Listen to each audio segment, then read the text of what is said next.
this is me, Mariana. I'm from Brazil, and I'm here to talk a little bit about my reflection on error correction.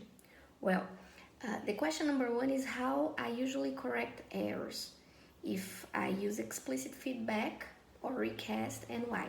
Well, I will start answering question number two. If I think I correct too much or too little. I think I correct too little my students, and this is so because I wish my students to speak the most they want to. I want them to express themselves, and as they have such an effective filter that if I overcorrect, they are going to be very quiet. So I prefer to let them speak freely.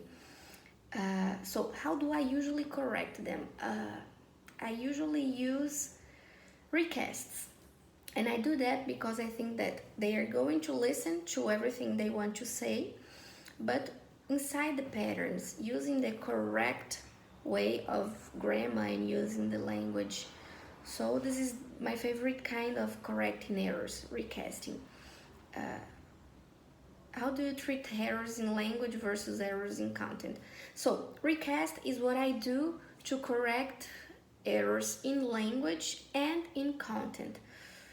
When they make mistakes, when they make errors when it comes to content, I generally recast them again, but then I explicitly show where they have made the error.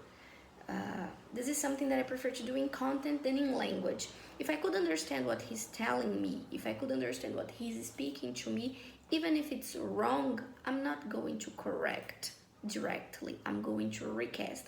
But the content, no. If they say something that that is wrong, that is not correct when it comes to content, I'm going to recast and I'm going to show where the error was made. I'm going to show the correct answer for that question.